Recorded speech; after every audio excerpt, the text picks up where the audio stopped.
Hello YouTube, this is StarCon633 and I'm back with another toy review. Today we're going to take a look at the He-Man and the Masters of the Universe Netflix series Battle Cat. Now, for those who aren't following the Netflix shows, there are two versions of a He-Man that are actually currently available on Netflix. One is Masters of the Universe Revelations, which was supposed to be a follow-up to the original series, but due to logistics and a bunch of other things, it's not officially a follow-up, but just meant to kind of fill in the blanks as if it was to fill up to continue the original series. This, though, was a complete reboot, which is its own continuity, and it actually has a ton of different things that happen within the series that goes against kind of the norm that we're seeing in the last two animated adaptations, well, obviously including New Adventures and so on, but other than that, it was a pretty interesting show with a lot of cool things, with some of the older things intact in some form. Anyways, we'll now take a look at the box. The box is an open style design. I already have taken the figure out of the box, but I decided to kind of just show it in there how it looked like. And on the front, it has the logo with just the usual stuff. We have a look at the design of the character here as well, and it shows that it has an action gimmick called the Power Attack on it. On the side, it's nothing much. It's just an open style box. There isn't a whole lot going there, but it does have this really nice design on the back of Castle Grayskull and so on.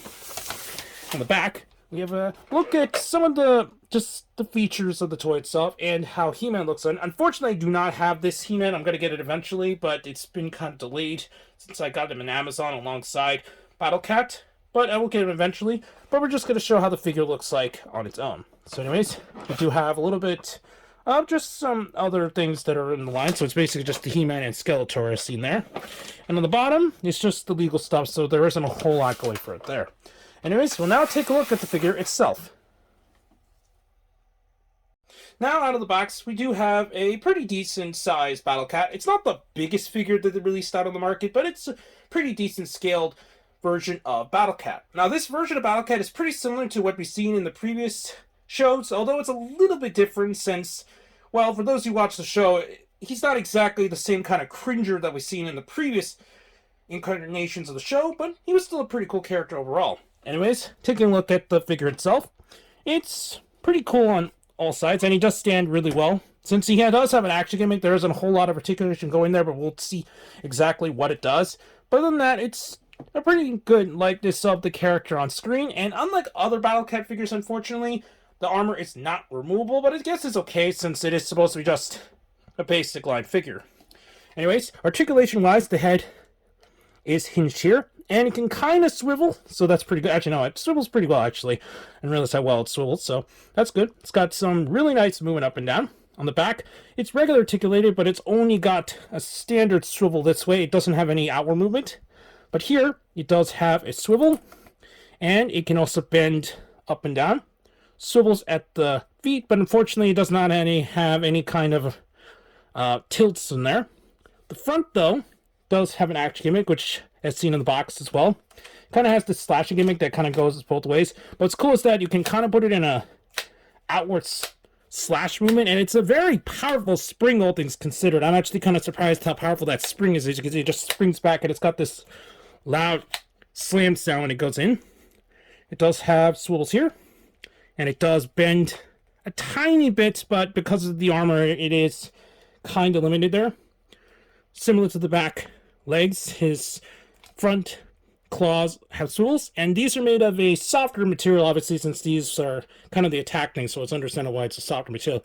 But other than that, other points are made of a harder plastic outside of the tail, which also is a softer material. The head can swivel 360, and it's got a pretty decent movement up and down. You're not going to get a whole lot going for it, but it can look left and right as well. And surprisingly, it does have articulated mouth. Now, looking in the front, as you can see, he's got some pretty nice details. The eyes are kind of simplistic, but it does work, making it look like the show counterpart.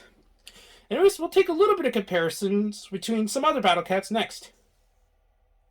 Here is the new Battle Cat next to two of the recently released Battle Cats. I do have the Master Universe Classics Battle Cat, but it's kind of in storage right now, so I can't exactly get it out, unfortunately. But as you can see, it's smaller than the other two, but it's not like it's so small it doesn't really work. So it's kind of cool that at least we have like 3 different incarnations of Battle Cat going at the same time. Although it does kind of get kind of confusing, because when you think about the fact that we're having 3 technical He-Man lines going side by side is kind of chaotic, so it's kind of crazy we even got to this point. You would think that over time they would release, but no, all 3 released actually somewhat simultaneously back to back, so it's actually pretty insane what we got here. Since I don't have the regular He-Man figure in this line, I do have an Origins He-Man I can quickly show. Here is the standard version of He-Man next to the new Battle Cat. And since the figures do scale decently with the Origins figures, it's not like it's got a whole lot of difference, at least in terms of height. Obviously, the Netflix ones are much bulkier design compared to the Origins versions, but in terms of height, it's about the same. Just to show how it kind of looked like if I had the other figure, you can put the figure on his back. Obviously, it's going to look a little odd since it's not supposed to be made for this line, but he can fit okay on the back, so that's kind of cool that it does have that overall. And just as a comparison, here is the new Battle Cat next to a Masterverse figure. I have the He-Man figure that was released in line, just to show how it looks like next to that. And it's definitely a lot bigger next to this Battle Cat. If you wanted to, I guess you can put this figure on there, but as you can see, it's just going to look ridiculously oversized since it's not made for the line.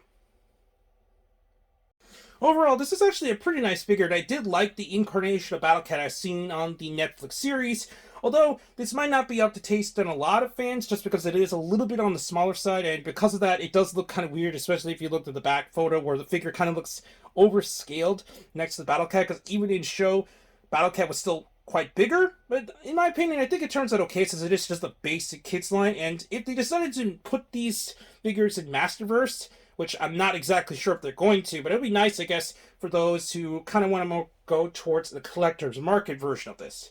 Anyways, I got this from Amazon for around $19.99 before taxes, so it was actually a pretty decent price, all things considered, and the articulation is pretty nice for the price involved. So right now it's kind of sold out, and I think it is trickling to other stores, but I'm not 100% sure where you can get this figure at this time, but I did mention at least that I got him on Amazon. Anyways, that's it for the review, so please check out Hero-Club for all your hero news. Also check out DarkClaw643 on Twitter, who helped me with the logo design, and that's about it, so I'll be seeing you later, YouTube. Bye.